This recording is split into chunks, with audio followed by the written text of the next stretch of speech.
Hi everyone, welcome to digital GK classes. तो देखिए, CTET की प्रिपरेशन आप सभी की बहुत अच्छी चल रही होगी और आज जो है मैं कुछ बताने नहीं वाली हूँ कि आपको क्या पढ़ना है क्या नहीं पढ़ना है। एक जनरल टॉक करेंगे सीटेट से रिलेटेड, क्योंकि जब हम तैयारी कर रहे होते हैं और जब एग्जाम का समय पास में आता है तो हमारे मन में, हम सबके मन में ये आता है कि क्या हम इतना पढ़ रहे हैं, हम पास होंगे या नहीं होंगे।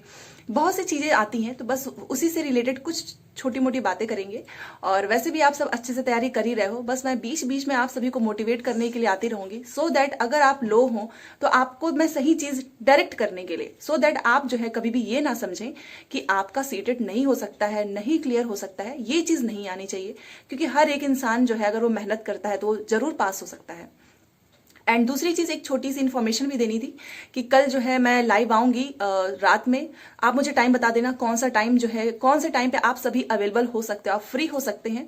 और उस लाइव में हम बस ऐसे डिस्कशन करेंगे, जो भी आपके डाउट्स हो, कोई भी क्वेरी हो, उसी से रिलेटेड बात करेंगे कि सीटेट में सीटेट से रिलेटेड। ठीक है, तो आप मुझे टेलीग्राम पे या फिर कमेंट बॉक्स में टाइम बता दीजिएगा कि आप लोग किस टाइम पे फ्री हैं। अपनी पढ़ाई के बाद अगर आप सभी के पास 5 मिनट हो, 7 मिनट हो, देन आएंगे। और अगर ना हो टाइम तो वो भी बता दीजिएगा कि नहीं, अभी नहीं आ सकते हैं, जैसा भी आप लोग कहें।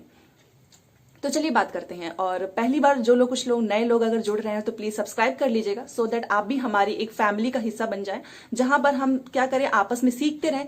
थोड़ी बहुत चीजें मैं आपको सिखा दूं और आप सभी से मुझे बहुत कुछ सीखने को मिलता है।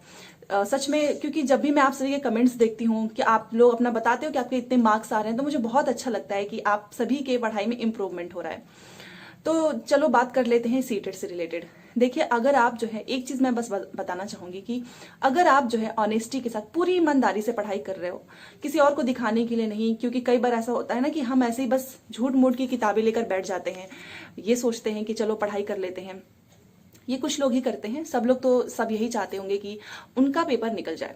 तो अगर आप पूरी मेहनत से, पूरी ईमानदारी से सुबह से शाम तक पढ़ाई कर रहे हो, जरूरी नहीं है कि आपको 8 से 9 घंटे पढ़ना है, 2 घंटे पढ़ रहे हो, 3 घंटे पढ़ रहे हो, बट उसमें आप काम की कितनी चीजें पढ़ रहे हैं एंड कंसिस्टेंसी आपकी मेंटेन है, आप सेल्फ स्टडी करते हो, आप यूट्यूब पर अपनी काम की वीडियोस देख रहे हैं जिससे आपको कुछ सीखने को मिल रहा है, कुछ समझने को मिल रहा है, ऐसी इधर उधर की चीजें नहीं। और हर दिन आप खुद को सेल्फ रेगुलेट कर रहे हो। यस, बहुत इंपॉर्टेंट होता है खुद का इवेल्युएशन करना, असेसमेंट करना, जो कि मैं, कोई भी नहीं कर सकता है, हम में से कोई भी नहीं कर सकता है। एक स्टूडेंट ही अपना खुद का असेसमेंट कर सकता है। आप खुद एक काम कीजिए कि सुबह से लेकर रात तक आपने जो भी पढ़ाई की है, प्लीज ये जरूर करना, 2 मिनट निकाल लेना रात में सोने से पहले, खुद से एक बार जरूर पूछना, एक पेज पर लिखना कि आज पूरे दिन में आपने कितने प्रीवियस ईयर क्वेश्चंस किए हैं, आपने कितने जो है क्वेश्चंस जो भी आपके गलत हो रहे थे उसमें कितना इंप्रूवमेंट किया है, कितने टॉपिक्स कवर किए हैं, क्या सीटेट से रिलेटेड जो रिक्वायरमेंट्स है आप वो कर रहे हो या नहीं। ऐसा आप करेंगे ना तो सच में आपको अंदर से लगेगा, एक पॉजिटिव फीलिंग्स आती है।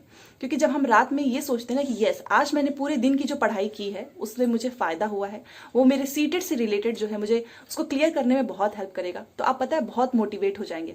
फिर आप अगले दिन उतने ही एनर्जी के साथ पढ़ाई करेंगे और आप ये कोशिश करोगे कि कल से बेटर मुझे आज करना है।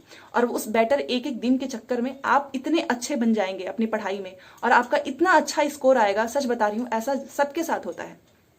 तो जो लोग भी खुद को सेल्फ रेगुलेट करते हैं, असेसमेंट करते रहते हैं, अपनी गलतियों को पहचानते हैं, क्योंकि मैं यहाँ से थोड़ी बहुत ही चीजें आपको बता पाती हूँ, पूरा खेल तो आप ही का है ना, कि आप खुद से कैसे पढ़ रहे हो, खुद से कितनी कोशिश कर रहे हो, खुद से कितना मेहनत कर रहे हो। और सबसे इंपॉर्टेंट कि आपकी स्पीड। सीटेट में एक चीज याद रखिएगा, आपने कम पढ़ा है ना, काम चल जाएगा, लेकिन अगर आपकी स्पीड कम है तो फिर बहुत बुरा भी लगेगा, क्योंकि आपको आते हुए क्वेश्चन जब आपके छूटने लगेंगे ना, तो उससे बड़ा मुझे नहीं लगता है कि कुछ हमें हर्ट होता है कि आते हुए भी हम नहीं कर पाए या फिर आते हुए हमसे गलती हो गई। ये दोनों चीजें बहुत हर्ट करती हैं। और ये कैसे कम हो सकता है, उसका एक ही तरीका है, मल्टीपल रिवीजन, सो दैट कोई कंफ्यूजन ही ना रहे। स्पीड इतनी बढ़ा लो सो दैट कोई आपका क्वेश्चन ही ना छूटे।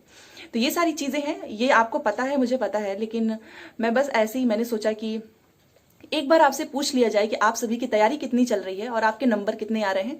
तो आप जो भी आप लोग वीडियो देख रहे होंगे तो प्लीज कमेंट बॉक्स में मुझे जरूर बताइएगा कि क्या आपके नंबर में इंप्रूवमेंट हुआ है, आपके नंबर कितने आ रहे हैं।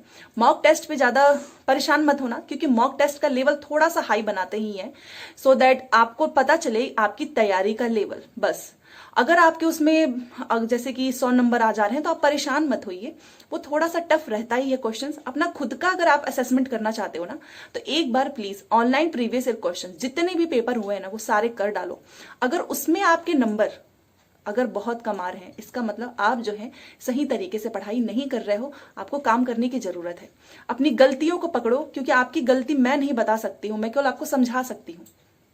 तो जो भी गलती होती है ना, उसको एनालाइज बिना किए बंद मत करना फोन या फिर बुक्स। प्लीज एनालाइज जरूर करना। कोई भी थ्योरी हो, कोई भी पैडागॉजी हो, कोई भी कॉन्सेप्ट हो, उसको एनालाइज करना बहुत जरूरी है। तभी जाकर आप जो है धीरे धीरे जो है अपने नंबर में इंप्रूव कर सकते हैं, चाहे मॉक टेस्ट हो या फिर प्रीवियस ईयर क्वेश्चंस हो। तो बस ऐसे ही आप सब अच्छे से पढ़ाई करो। कभी भी ये मत सोचना कि आपका नंबर नहीं बढ़ रहा है, आप नहीं क्लियर कर सकते हो, कभी भी ये मत सोचना। आप कर सकते हो, बस आपको थोड़ी बहुत मेहनत करने की जरूरत है। जिसके भी नंबर कम बन रहे हैं उनके लिए, और जिसके नंबर ज्यादा है तो आप ऐसी और भी प्रैक्टिस करते रहिए। आप 140, 145 सब लोग लेकर आते ही हैं, कोई वो अलग तो होता ही नहीं। हम सभी में से वो लोग होते हैं जिनके नंबर ज्यादा आते हैं। बस एक डिफरेंस ये होता है कि जब हम सो रहे होते हैं या फिर कुछ ऐसे फालतू की चीजें कर रहे होते हैं, तो वो वहां पर भी अपने आप को अच्छे से, बहुत अच्छे तरीके से परफॉर्म करने के लिए वो कुछ ना कुछ ट्राई करते रहते हैं। ट्राई इन द सेंस कि वो जो भी गलतियां होती है ना, एक छोटी सी भी गलती वो नहीं करते हैं। बस यही डिफरेंस होता है। ठीक है, तो सीटेट वैसे भी क्वालिफाइंग नेचर का एग्जाम है, तो ज्यादा प्रेशर लेके मत पढ़ाई करना, बिल्कुल भी स्ट्रेस नहीं लेना है। जितना हो रहा है आप उतना अच्छे से करो। बहुत बर्डन नहीं डालना है कि नहीं आज मेरा इतना नंबर नहीं बढ़ा, क्यों नहीं बढ़ रहा है, आज ही बढ़ना चाहिए। देखो नंबर एक दिन में तो बढ़ता नहीं है, काफी लंबा प्रोसेस होता है ना ये, क्योंकि आप हर दिन सीख रहे हो, हर दिन आपकी गलती आप पकड़ रहे हो। तो बस ऐसे ही होगा और आप सब सीटेट अच्छे नंबर से पास हो जाओगे, क्योंकि अंदर से बस आपको खुद से एक चीज बोलनी है कि यस मेरा जो है सीटेट 100% क्लियर होगा। और जैसे ही आप ये खुद से बोलते हो ना, ऑटोमेटिक हमारे अंदर एक पॉजिटिव एनर्जी आ जाती है और हमें लगता है कि यस बहुत टफ नहीं है, बहुत आसान है, समझने का बस खेल है, समझ गए सीटेट पास। तो यही सारी चीजें हैं। आई होप आपको इससे थोड़ी सी भी अगर हेल्प मिली होगी तो मुझे सच में बहुत अच्छा लगेगा। तो अगर वीडियो पसंद आए तो प्लीज लाइक कर दीजिएगा, शेयर कर दें, और चैनल को सब्सक्राइब करके आप भी हमारी इस फैमिली का हिस्सा बन जाइए। टेलीग्राम, इंस्टाग्राम का भी लिंक मैंने दिया हुआ है, जहां पर मैं कल पूछूंगी आपसे, जैसे कि मैंने अभी बोला लाइव के लिए, तो वहां पर भी पोल डाल दूंगी। तो आप मुझे बताना कि क्या आप चाहते हो कि मैं लाइव आकर आपके जो भी डाउट्स हो, क्वेरी हो, उसको सुनूं, आप बताऊं, डिस्कस करूं। तो अगर ऐसा होगा तो कमेंट जरूर कर दीजिएगा और आप सभी का सीटेट अच्छे नंबर से क्लियर होगा। Thanks for watching.